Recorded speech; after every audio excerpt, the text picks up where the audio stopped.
Waheguru JIO. ਸਤਿਗੁਰ ਆਇਓ ਸ਼ਰਨ ਤੁਹਾਰੇ, ਮਿਲੈ ਸੁਖ ਨਾਮ ਹਰਿ ਸੋਭਾ, ਚਿੰਤਾ ਲਹੇ ਹਮਾਰੇ। ਅਵਰ ਨਾ ਸੁਜੈ ਦੂਜੀ ਠਾਹਰ, ਹਾਰ ਪਰਿਓ ਤਉ ਦੁਆਰੇ। ਲੇਖਾ ਛੋੜ ਲੇਖਾ ਛੁਟੈ, ਹਮ ਨਿਰਗੁਣ ਲਿਓ ਉਬਾਰੇ। ਸਾਧ ਬਖਸ਼ਿੰਦ ਸਦਾ ਮਿਹਰਬਾਨਾ, ਸਭਨਾ ਦੇ ਆਧਾਰੇ। ਨਾਨਕ ਦਾਸ ਸੰਤ ਪਾਛੈ ਪਰਿਓ, ਰਾਖ ਲਿਓ ਇਹ ਬਾਰੀ। ਨਾਨਕ ਦਾਸ ਸੰਤ ਪਾਛੈ ਪਰਿਓ, ਰਾਖ ਲਿਓ ਇਹ ਬਾਰੀ। ਵਾਹਿਗੁਰੂ ਜੀ ਕਾ ਖਾਲਸਾ, ਵਾਹਿਗੁਰੂ ਜੀ ਕੀ ਫਤਿਹ। ਗੁਰੂ ਪਿਆਰੀ ਸਾਧ ਸੰਗਤ, ਆਓ ਭਾਗਾ ਵਾਲੇ ਹਾਂ ਆਪਾਂ, ਜਿਨ੍ਹਾਂ ਨੂੰ ਗੁਰੂ ਕੀ ਹਜ਼ੂਰੀ ਦੇ ਵਿੱਚ ਬੈਠ ਕੇ ਨਿੱਘੀ ਗੋਲ ਦਾ ਆਨੰਦ ਮਾਣ ਦਾ ਸੁਹਾਗਾ ਸਮਾਂ ਪ੍ਰਾਪਤ ਹੋਇਆ ਹੈ। ਆਉਣ ਵਾਲੇ ਸਮੇਂ ਦੇ ਵਿੱਚ, ਨਵੰਬਰ ਦੇ ਵਿੱਚ, ਆਉਣ ਵਾਲੇ ਦਿਨਾਂ ਦੇ ਵਿੱਚ, ਨਵੰਬਰ ਮਹੀਨੇ ਦੇ ਵਿੱਚ ਸ੍ਰੀ ਗੁਰੂ ਨਾਨਕ ਦੇਵ ਪਾਤਸ਼ਾਹ ਜੀ ਦਾ ਪ੍ਰਕਾਸ਼ ਦਿਹਾੜਾ ਆ ਰਿਹਾ ਹੈ, ਜੋ ਕਿ ਜਿੱਥੇ ਵੀ ਕਿਤੇ ਸ੍ਰੀ ਗੁਰੂ ਨਾਨਕ ਨਾਮ ਲੇਵਾ ਸਿੱਖ ਵਸਦਾ ਹੈ, ਬੜੇ ਵੱਡੇ ਪੱਧਰ ਤੇ ਦਿਨ ਨੂੰ ਮਨਾਵੇਗਾ। ਸੋ ਸਾਧ ਸੰਗਤ ਜੀ, ਪਿਛਲੇ ਹਫ਼ਤੇ ਆਪ ਜੀ ਨੇ ਸਰਵਣ ਕੀਤਾ ਸੀ ਭਾਈ ਗੁਰਦਾਸ ਜੀ ਦੀ ਵਾਰ ਦੇ ਵਿੱਚੋਂ ਕਲਯੁਗ ਦਾ ਵਰਤਾਰਾ ਸ੍ਰੀ ਗੁਰੂ ਨਾਨਕ ਦੇਵ ਪਾਤਸ਼ਾਹ ਜੀ ਮਹਾਰਾਜ ਦੇ ਆਉਣ ਤੋਂ ਪਹਿਲਾਂ ਕੀ ਕੁਝ ਵਰਤ ਰਿਹਾ ਸੀ ਕਲਯੁਗ ਵਿੱਚ, ਜਿਸ ਦਾ ਸਿਰਲੇਖ ਸੀ ਕਲਯੁਗ ਦਾ ਵਰਤਾਰਾ। ਅੱਜ ਦਾ ਸਿਰਲੇਖ ਹੈ ਸ੍ਰੀ ਗੁਰੂ ਨਾਨਕ ਦੇਵ ਪਾਤਸ਼ਾਹ ਜੀ ਦਾ ਅਵਤਾਰ ਕਿਸ ਤਰ੍ਹਾਂ ਹੋਇਆ। ਸੋ ਜਦੋਂ ਕਲਯੁਗ ਘੋਰ ਵਰਤ ਰਿਹਾ ਸੀ, ਅਨੇਕਾਂ ਪਾਪ ਹੋ ਰਹੇ ਸਨ, ਦੁਨੀਆ ਕੁਰਲਾ ਉੱਠੀ ਸੀ, ਧਰਤੀ ਰੋ ਰੋ ਕੇ ਪੁਕਾਰਾਂ ਕਰ ਰਹੀ ਸੀ, ਪਰਮੇਸ਼ਰ ਨੂੰ ਬੇਨਤੀਆਂ ਕਰ ਰਹੀ ਸੀ ਕਿ ਹੇ ਵਾਹਿਗੁਰੂ, ਕੋਈ ਐਸਾ ਪੁਰਸ਼ ਭੇਜ ਜਿਹੜਾ ਮੇਰੇ ਉੱਤੇ ਹੋਣ ਤੋਂ ਪਾਪਾਂ ਨੂੰ ਹਟਾਵੇ। ਸੋ ਪਰਮੇਸ਼ਰ ਨੇ ਸੁਣੀ ਪੁਕਾਰ, ਦਾਤਾਰ ਪ੍ਰਭ ਗੁਰੂ ਨਾਨਕ ਜਗ ਮਾਹੇ ਪਠਾਇਆ। ਪਰਮੇਸ਼ਰ ਨੇ ਹੈ ਕਰਦੀ ਸਭ ਲੁਕਾਈ। ਦੁਨੀਆ ਦੀਆਂ ਪੁਕਾਰਾਂ ਸੁਣ ਕੇ, ਲੋਕਾਂ ਦੀਆਂ ਪੁਕਾਰਾਂ ਸੁਣ ਕੇ ਪਰਜਾ ਅੰਧੀ ਗਿਆਨ ਵਿਹੀਨ, ਗਿਆਨ ਤੋਂ ਬਿਨਾਂ ਜਿਹੜੀ ਪਰਜਾ ਸੀ ਅੰਨੀ ਹੋਈ ਫਿਰਦੀ ਸੀ, ਮਨ-ਆਈਆਂ ਕਰ ਰਹੇ ਸਨ, ਕਿਸੇ ਨੂੰ ਧਰਮ ਕਰਮ ਦਾ ਨਹੀਂ ਪਤਾ ਸੀ। ਸੋ ਪਰਮੇਸ਼ਰ ਨੇ ਇਹਨਾਂ ਨੂੰ ਧਰਮ ਕਰਮ ਸਿਖਾਉਣ ਲਈ ਦੁਨੀਆ ਦੀਆਂ ਪੁਕਾਰਾਂ ਸੁਣ ਕੇ, ਧਰਤੀ ਦੀਆਂ ਪੁਕਾਰਾਂ ਸੁਣ ਕੇ ਆਖਰਕਾਰ ਪਰਮੇਸ਼ਰ ਨੇ ਫੈਸਲਾ ਕੀਤਾ ਕਿ ਮਾਤ ਲੋਕ ਵਿੱਚ ਇੱਕ ਐਸਾ ਪੁਰਸ਼ ਭੇਜਿਆ ਜਾਵੇ ਜਿਹੜਾ ਸੱਚ ਨੂੰ ਸੱਚ, ਝੂਠ ਨੂੰ ਝੂਠ ਕਹਿਣ ਦੀ ਜ਼ਰੂਰਤ ਰੱਖਦਾ ਹੋਵੇ। ਨਹੀਂ ਤਾਂ ਸਾਧ ਸੰਗਤ, ਕਿਉਂਕਿ ਆਪ ਜੀ ਸਿਆਣੇ ਹੋ, ਅੱਜ ਜੇ ਕੋਈ ਚੰਗਾ ਬੰਦਾ ਹੈ, ਸੱਚਾ ਬੰਦਾ ਹੈ, ਉਹਨੂੰ ਸੱਚ ਕਹਿਣਾ ਬਹੁਤ ਔਖਾ ਹੈ। ਜੇ ਕੋਈ ਬੰਦਾ ਕਿਸੇ ਦੇ ਮੂੰਹ ਤੇ ਆਪ ਤੋਂ ਵੱਡੇ ਦੇ ਸੱਚ ਕਹਿ ਦੇਵੇ ਤਾਂ ਉਹ ਮਾਰਨ ਨੂੰ ਪੈਂਦਾ ਹੈ। ਕੱਲਾ ਮਾਰਨ ਨੂੰ ਪੈਂਦਾ ਹੀ ਨਹੀਂ, ਸਾਧ ਸੰਗਤ ਮਾਰ ਵੀ ਦਿੰਦਾ ਹੈ। ਸੋ ਇਹੋ ਜਿਹਾ ਵਰਤਾਰਾ ਅੱਜ ਵੀ ਵਰਤ ਰਿਹਾ, ਉਸ ਵੇਲੇ ਵੀ ਵਰਤ ਰਿਹਾ ਸੀ। ਸੋ ਉਸ ਵੇਲੇ ਵੀ ਜ਼ੋਰ ਤੇ ਜ਼ਬਰ ਹਾਕਮ ਕਰ ਰਹੇ ਸਨ। ਜ਼ੋਰ ਜ਼ਬਰ ਤੇ ਹਾਕਮਾਂ ਦੇ ਅਤਿਆਚਾਰਾਂ ਨਾਲ ਦੁਖੀ ਹੋਈ ਸ੍ਰਿਸ਼ਟੀ ਦੀ ਪੁਕਾਰ ਸੁਣ ਕੇ ਪਰਮੇਸ਼ਰ ਨੇ ਸੋਚਿਆ ਕਿ ਕੋਈ ਭਲਾ ਪੁਰਸ਼ ਦੁਨੀਆ ਤੇ ਭੇਜਿਆ ਜਾਵੇ, ਜਿਹੜਾ ਸੱਚ ਨੂੰ ਸੱਚ ਤੇ ਝੂਠ ਨੂੰ ਝੂਠ ਕਹਿਣ ਦੀ ਜ਼ਰੂਰਤ ਰੱਖਦਾ ਹੋਵੇ। ਸੋ ਅਕਾਲ ਪੁਰਖ ਨੇ ਫੈਸਲਾ ਕਰਕੇ ਸ੍ਰੀ ਗੁਰੂ ਨਾਨਕ ਦੇਵ ਪਾਤਸ਼ਾਹ ਜੀ ਦੇ ਰੂਪ ਵਿੱਚ ਜਗਤ ਜਲੰਦੇ ਦੀ ਰੱਖਿਆ ਕਰਨ ਵਾਸਤੇ ਸ੍ਰੀ ਗੁਰੂ ਨਾਨਕ ਦੇਵ ਪਾਤਸ਼ਾਹ ਜੀ ਮਹਾਰਾਜ ਨੂੰ ਇਸ ਸੰਸਾਰ ਤੇ ਭੇਜਣ ਦਾ ਫੈਸਲਾ ਕਰ ਦਿੱਤਾ। ਸੋ ਭਾਗ ਕਿਹਨੂੰ ਲੱਗੇ? ਮਾਤਾ ਤ੍ਰਿਪਤਾ ਦੀ ਕੁੱਖ ਨੂੰ ਲੱਗੇ। ਮਹਿਤਾ ਕਾਲੂ ਚੰਦ ਬੇਦੀ ਖੱਤਰੀ ਦੇ ਘਰ ਰਾਏ ਭੋਏ ਦੀ ਤਲਵੰਡੀ, ਪਹਿਲਾਂ ਇਹ ਪੰਜਾਬ ਦੇ ਵਿੱਚ ਹੀ ਸੀ, ਜਦੋਂ ਪਾਕਿਸਤਾਨ 47 ਦੇ ਵਿੱਚ ਬਣ ਗਿਆ, ਉਸ ਤੋਂ ਬਾਅਦ ਹੁਣ ਇਹ ਪਾਕਿਸਤਾਨ ਦੇ ਵਿੱਚ ਹੈ। ਸੋ ਇਸ ਜਗ੍ਹਾ ਤੇ ਸ੍ਰੀ ਗੁਰੂ ਨਾਨਕ ਦੇਵ ਪਾਤਸ਼ਾਹ ਜੀ ਮਹਾਰਾਜ ਨੂੰ ਮਾਤਾ ਤ੍ਰਿਪਤਾ ਦੀ ਕੁੱਖੋਂ ਪ੍ਰਗਟ ਕਰ ਦਿੱਤਾ। ਸ੍ਰੀ ਗੁਰੂ ਨਾਨਕ ਦੇਵ ਪਾਤਸ਼ਾਹ ਜੀ ਮਹਾਰਾਜ ਨੇ ਪਰਮੇਸ਼ਰ ਦੀ ਆਗਿਆ ਅਨੁਸਾਰ ਕੱਤਕ ਸ਼ੁੱਧੀ ਪੂਰਨਮਾਸੀ ਸੰਮਤ 1526 ਨੂੰ ਸਵਾ ਪਹਿਰ ਦੇ ਤੜਕੇ ਅਵਤਾਰ ਧਾਰਨ ਕੀਤਾ। ਕੱਤਕ ਸ਼ੁੱਧੀ ਪੂਰਨਮਾਸੀ ਕੱਤੇ ਦੇ ਵਿੱਚ। ਹੁਣ ਕਈ ਜਿਹੜੇ ਮਿਸ਼ਨਰੀ ਵੀਰ ਨੇ ਉਹ ਕਹਿੰਦੇ ਨੇ ਕਿ ਵਿਸਾਖ ਦੇ ਵਿੱਚ ਸ੍ਰੀ ਗੁਰੂ ਨਾਨਕ ਦੇਵ ਪਾਤਸ਼ਾਹ ਜੀ ਦਾ ਪ੍ਰਕਾਸ਼ ਹੋਇਆ, ਪਰ ਇਹ ਜਿਹੜੀ ਕਥਾ ਆਪਾਂ ਤੁਹਾਨੂੰ ਸੁਣਾ ਰਹੇ ਹਾਂ ਸੂਰਜ ਪ੍ਰਕਾਸ਼ ਦੀ ਹੈ। ਪ੍ਰਿੰਸੀਪਲ ਸੋਢੀ ਤੇਜਾ ਸਿੰਘ ਜੀ ਨੇ ਲਿਖਿਆ ਹੋਇਆ ਹੈ। ਸੋ ਬਾਕੀ ਇਹਨਾਂ ਤੋਂ ਬਿਨਾਂ ਵੀ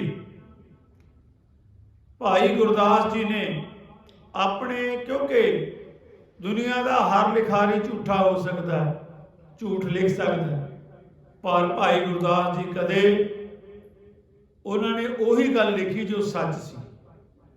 ਉਹਨਾਂ ਨੇ ਆਪਣੇ ਸਵਈਆਂ ਦੇ ਵਿੱਚ ਲਿਖਿਆ, ਕਾਰਤਿਕ ਸੁਦੀ ਪੂਰਨਮਾ ਜਨਮ ਆਹੈ। ਕਾਰਤਿਕ ਤੋਂ ਭਾਵ ਕੱਤਿਆ, ਕੱਤਕ। ਉਹਨਾਂ ਨੇ ਵੀ ਲਿਖਿਆ ਵੀ ਕੱਤਕ ਦਾ ਪ੍ਰਕਾਸ਼ ਦਿਹਾੜਾ ਹੈ ਸ੍ਰੀ ਗੁਰੂ ਨਾਨਕ ਦੇਵ ਪਾਤਸ਼ਾਹ ਦਾ।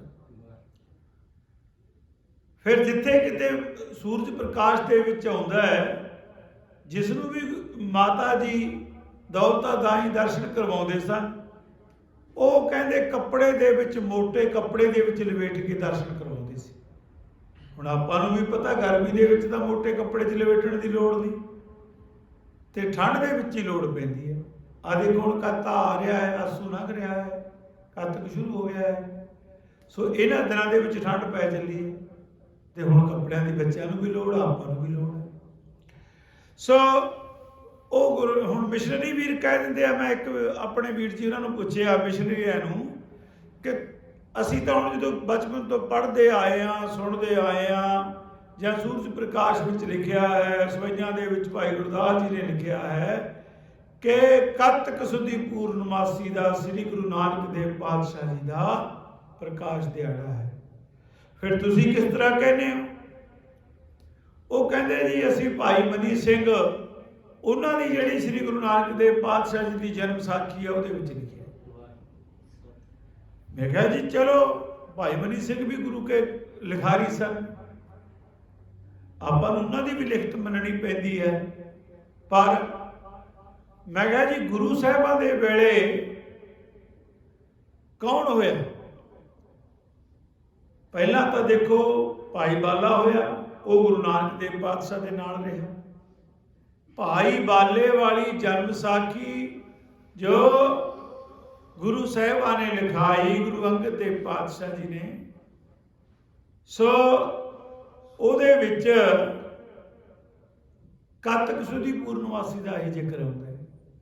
ਉਸ ਤੋਂ ਉਪਰੰਤ ਗੁਰੂ ਸਾਹਿਬਾਂ ਦੇ ਵੇਲੇ ਭਾਈ ਗੁਰਦਾਸ ਜੀ ਹੋਏ।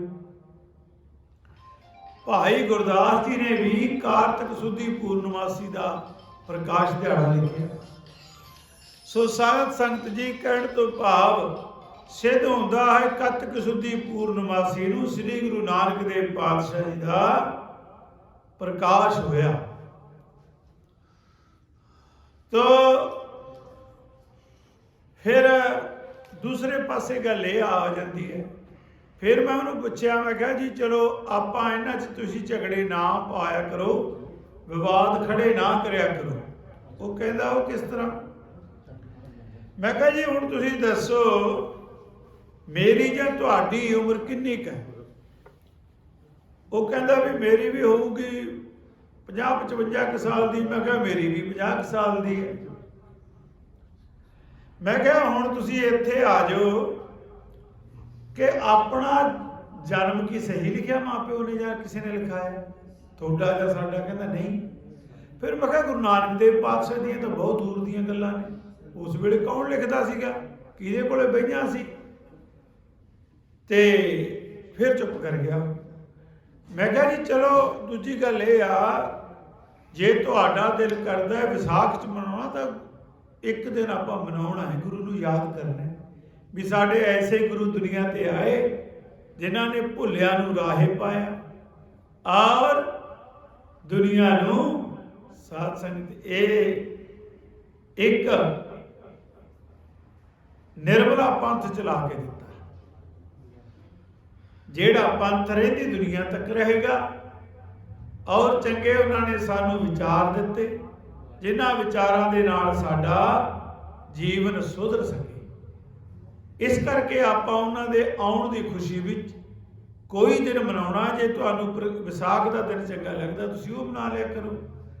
ਸੋ ਸਾਡੇ ਵੱਡ ਵਡੇਰਿਆਂ ਤੋਂ ਲੈ ਕੇ ਇਹ ਰੀਤ ਚੱਲਦੀ ਆਈ ਹੈ ਕਿ ਕੱਤਕ ਸੁਦੀ ਪੂਰਨਮਾਸੀ ਨੂੰ ਆਪਾਂ ਮਨਾਉਣੇ ਆ, ਤੇ ਇਸ ਲਈ ਜ਼ਿਆਦਾਤਰ ਉਹੀ ਮਨਾਉਂਦੇ ਆ, ਆਪਾਂ ਅੱਜ ਵੀ ਮਨਾਉਣੇ ਆ।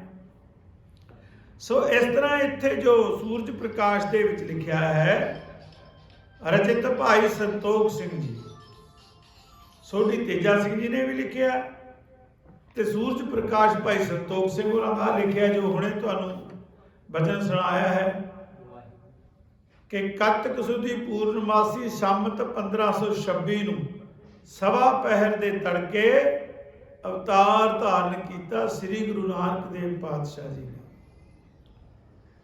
ਜਦੋਂ ਸ੍ਰੀ ਗੁਰੂ ਨਾਨਕ ਦੇਵ ਪਾਤਸ਼ਾਹ ਜੀ ਮਹਾਰਾਜ ਨੇ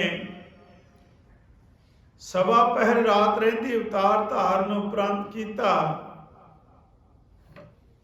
ਤੇ ਮਾਤਾ ਤ੍ਰਿਪਤਾ ਦੀ ਕੁੱਖ ਨੂੰ ਭਾਗ ਲੱਗੇ, ਕਿਉਂਕਿ ਉਹਨਾਂ ਦਿਨਾਂ ਦੇ ਵਿੱਚ ਮਹਿਤਾ ਕਾਲੂ ਜੀ ਪਟਵਾਰੀ ਸਨ। ਤੁਹਾਨੂੰ ਪਤਾ ਹੈ ਪਟਵਾਰੀ ਦੀ ਟੌਰ ਬਹੁਤ ਹੁੰਦੀ ਹੈ, ਅੱਜ ਕੱਲ੍ਹ ਵੀ ਬਹੁਤ ਹੈ, ਉਦੋਂ ਵੀ ਬਹੁਤ ਸੀ। ਪਟਵਾਰੀ ਕਹਿੰਦੇ ਤਹਿਸੀਲਦਾਰ ਨੂੰ ਵੀ ਉੱਪਰ ਹੁੰਦਾ। ਤਹਿਸੀਲਦਾਰ ਦਾ ਲਿਖਿਆ ਪਟਵਾਰੀ ਬਦਲ ਦਿੰਦਾ, ਪਟਵਾਰੀ ਦਾ ਲਿਖਿਆ ਤਹਿਸੀਲਦਾਰ ਨਹੀਂ ਬਦਲਦਾ। ਉਹਨਾਂ ਦਿਨਾਂ ਵਿੱਚ ਵੀ ਜੈ ਜੈਕਾਰ ਸੀਗੀ। ਆਪਣੇ ਗੁਰੂ ਨਾਨਕ ਦੇਵ ਪਾਤਸ਼ਾਹ ਜੀ ਦੇ ਪਿਤਾ ਕਾਲੂ ਜੀ ਦੀ। ਸੋ ਜਿਸ ਦਿਨ ਜਨਮ ਪ੍ਰਕਾਸ਼ ਲਿਆ, ਪ੍ਰਕਾਸ਼ ਅਵਤਾਰ ਹੋਇਆ ਸ੍ਰੀ ਗੁਰੂ ਨਾਨਕ ਦੇਵ ਪਾਤਸ਼ਾਹ ਜੀ ਦਾ, ਸਵਾ ਪਹਿਰ ਰਾਤ ਰਹਿੰਦੀ ਸੀ। ਘਰ ਵਿੱਚ ਖੁਸ਼ੀਆਂ ਆ ਗਈਆਂ, ਬੜੀਆਂ ਖੁਸ਼ੀਆਂ ਮਨਾਈਆਂ। ਦਿਨ ਚੜ੍ਹਿਆ ਤੇ ਮਹਿਤਾ ਕਾਲੂ ਜੀ ਨੇ ਜੋ ਕੁਲ ਦਾ ਪ੍ਰੋਹਤ ਕਹਿੰਦੇ ਸਨ, ਜਿਹੜੇ ਕੁਲ ਜਿਵੇਂ ਜ਼ਿਮੀਂਦਾਰਾਂ ਦੀ ਕੁਲ ਹੁੰਦੀ ਸੀ ਨਾ, ਉਸ ਕੁਲ ਨੂੰ ਇੱਕੋ ਹੀ ਪੰਡਤ ਉਹਦਾ ਦੇਖ ਰੇਖ ਕਰਦਾ ਸੀ। ਕੋਈ ਟੇਵਾ ਬਣਾਉਣਾ, ਕੋਈ ਪੱਤਰੀ ਬਣਾਉਣੀ, ਜਾਂ ਕੋਈ ਦਿਨ ਕਢਾਉਣਾ, ਕੋਈ ਵਿਆਹ ਸ਼ਾਦੀ ਦਾ, ਜਾਂ ਕੋਈ ਪਾਠ ਪੂਜਾ ਕਰਵਾਉਣੀ, ਤਾਂ ਉਹ ਇੱਕੋ ਹੀ ਪੰਡਤ ਉਹਨਾਂ ਦਾ ਕਰਿਆ ਕਰਦਾ ਸੀ। ਸੋ ਇਸ ਕੁਲ ਦਾ ਪੰਡਤ ਸੀ ਹਰਦਿਆਲ, ਪ੍ਰੋਹਤ ਸੀ ਜਿਹੜਾ। ਤੇ ਮਹਿਤਾ ਕਾਲੂ ਜੀ ਨੇ ਸੁਨੇਹਾ ਭੇਜਿਆ, ਸੁਨੇਹਾ ਭੇਜ ਕੇ ਆਪਣੇ ਘਰ ਸੱਦ ਲਿਆ। ਘਰ ਸੱਦ ਕੇ ਕਿਹਾ कि परमेश्वर की बड़ी दया हुई, खुशियां हुई कि आप साढ़े घर विच आओ, बच्चे ने जन्म लिया है, इसका टेवा बनाना है अते इनाम रखना है। तो साध संगत बालक का टेवा बनाने लई क्या पंडित जी घरे आ गए। लगन मुहूर्त वेख के मेहता कालू जी ने कहा, दसो कि बालक किहो जिहा होवेगा, क्योंकि बच्चे के नक्षत्रां तो पता लग जाता कि आने वाला जिहड़ा समा है बच्चे का किहो जिहा होवेगा। तो पिता कालू जी ने पूछा कि किस तरह का इसका आचरण होवेगा, किस तरह ये दुनिया दे विच अपना जीवन बतीत करेगा, किहो जे इहदे लक्षण होणगे। तो पंडित हरदयाल ने मेहता जी नूं कहा कि उस वेले जिहड़ी दाई सी दौलतां उसनूं सदो। उसनूं कोल सद्या गया, सद के पुछया कि दौलतां जी तुसीं दसो कि जिस वेले इस बच्चे ने अवतार धारण किया सी, उस वेले सब तो पहला किहड़ी आवाज़ मुख दे विचों कढ़ी सी। दौलता दाई ने आन के दसिया कि पंडित जी, मेरे हत्थां विच अनेकां बालकां ने जन्म लिया है,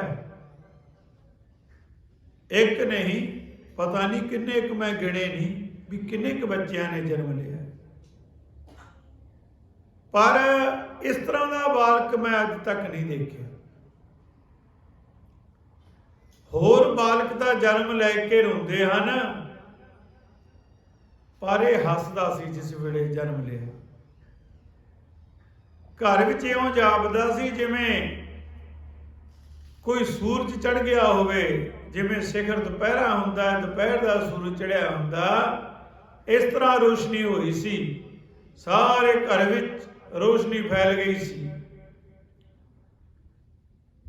अते होर अनेकां तरह दीआं कौतके वरता रहा सी। दौलतां दाई दीआं गल्लां सुन के पंडित ने अनुभव कर लिया कि जिस तरह, क्योंकि आम बच्चा जो जन्म लैंदा है रोंदा है, कोई विरला ही हसदा जन्म लैंदा है। क्या एक जिहड़ा जन्म लैंदा हसदा जन्म लिया है, जिसने प्रकाश अवतार धारिया है, जदों उस वेले जन्म के वेले ही हस रहा सी, ये कोई साधारण बालक नहीं, ये तो कोई ऐसा बालक होवेगा जिहड़ा दुनिया ते वखरा ही इतिहास रचेगा। ते इस बालक दे मैनू भी जल्दी तो जल्दी दर्शन करने चाहिए हैं। दौलतां दीआं गल्लां सुन के, उस बच्चे दे कौतुक सुन के पंडित हरदयाल कुछ हैरान हो जावे अते मन नूं चितवनी लग गई कि मैं भी इस दे बच्चे दे जन्म, इस बच्चे दे दर्शन करां। तो पंडित हरदयाल जी ने बेनती की मेहता कालू जी नूं कि जाओ मैनू भी इस बच्चे दे दर्शन करवाओ। मेहता कालू जी ने दाई दौलतां नूं आवाज़ मारी, कहा कि बालक नूं बाहर ले आओ, पंडित जी ने दर्शन करने हैं। जब दौलतां दाई ने बालक नूं बाहर ले आंदा तो पंडित हरदयाल ने उसके चेहन चक्कर वेख के दसिया कि मेहता जी, इहदा जिहड़ा मस्तक है फुल वांगू खिड़िया होया है, खिड़ू खिड़ू करदा है, हसू हसू करदा है। ये तुहाडा बालक बड़े बड़े भागां वाला है। इस विच सारे ही लक्षण शुभ प्रतीत होंदे हन, चंगे प्रतीत होंदे हन। ਇਹ ਜਾਂ ਤਾਂ कोई चक्रवर्ती राजा होवेगा ਅਤੇ ਜਾਂ कोई होर ਵੱਡਾ पुरुष जिस दे सिर ते दुनियादारी दा छत्र ਝੁੱਲੇਗਾ।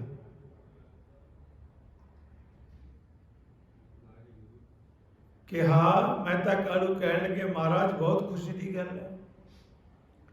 ਕਹਿੰਦੇ ਫਿਰ ਹੁਣ ਇੱਕ ਕਿਰਪਾ ਹੋਰ ਵੀ ਕਰ ਦਿਓ। ਕਿਹੜੀ? ਕਹਿੰਦੇ ਵੀ ਇਹਦਾ ਨਾਮ ਵੀ ਰੱਖ ਦਿਓ। ਪੰਡਿਤ ਹਰਦਿਆਲ ਕਹਿਣ ਲੱਗਿਆ, ਇਸ ਦਾ ਨਾਮ ਮੈਂ ਅੱਜ ਨਹੀਂ ਰੱਖ ਸਕਦਾ, ਇਸ ਦਾ ਨਾਮ ਮੈਂ 13ਵੇਂ ਦਿਨ ਰੱਖਾਂਗਾ। ਕਹਿਣ ਲੱਗੇ ਠੀਕ ਹੈ।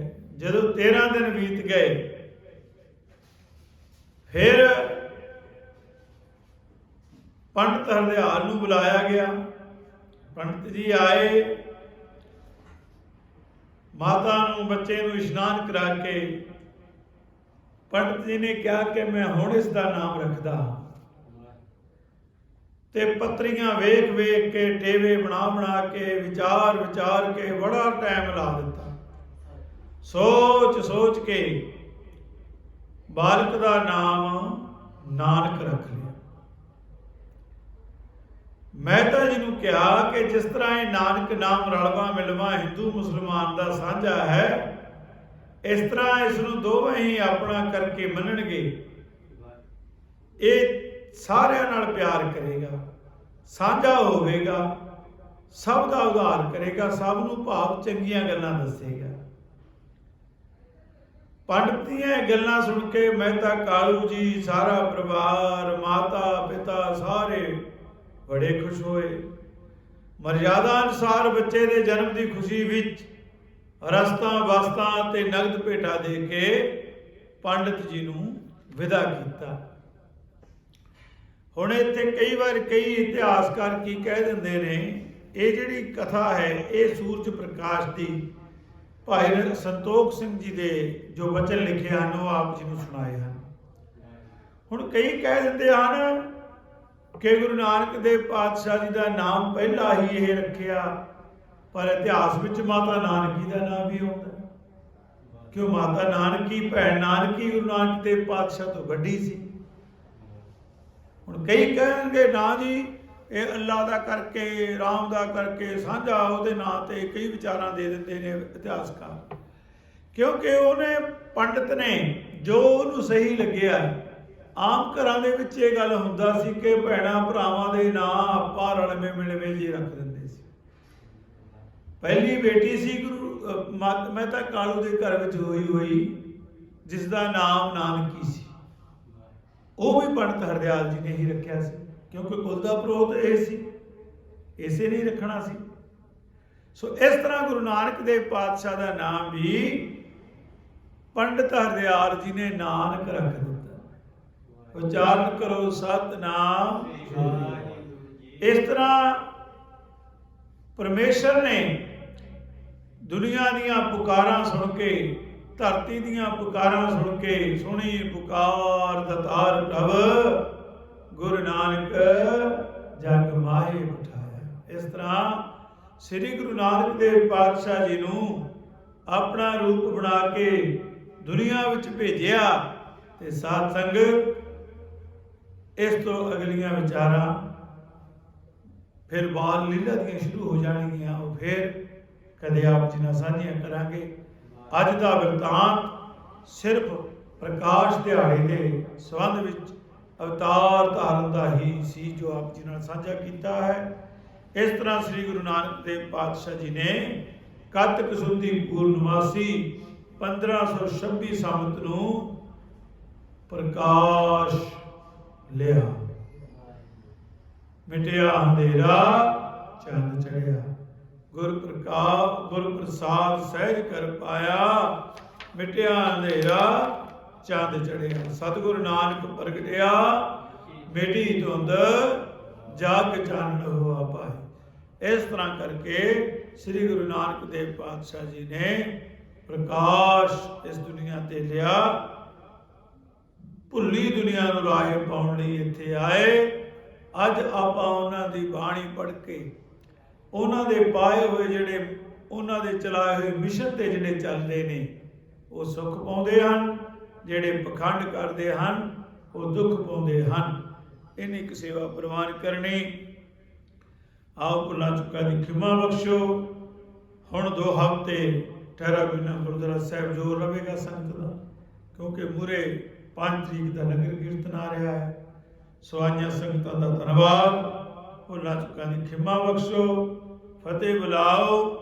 ਗੱਜ ਵੱਜ ਕੇ ਆਖੋ ਜੀ ਵਾਹਿਗੁਰੂ ਜੀ ਕਾ ਖਾਲਸਾ ਵਾਹਿਗੁਰੂ ਜੀ ਕੀ ਫਤਿਹ। ਸਿੱਖੋ ਸ਼ਬਦ ਪਿਆਰਿਓ ਜਨਮ ਮਰਨ ਕੀ ਟੇਕ ਮੁਖ ਉਜਲ ਸਦਾ ਸੁਖੀ ਨਾਨਕ ਸਿਮਰਤ ਏਕ ਰਾਮ ਕਲੇਵਾ ਅੱਲਾ ਤੀਜਾ ਆਨੰਦ ਏਕ ਓੰਕਾਰ ਸਤਿਗੁਰ ਪ੍ਰਸਾਦ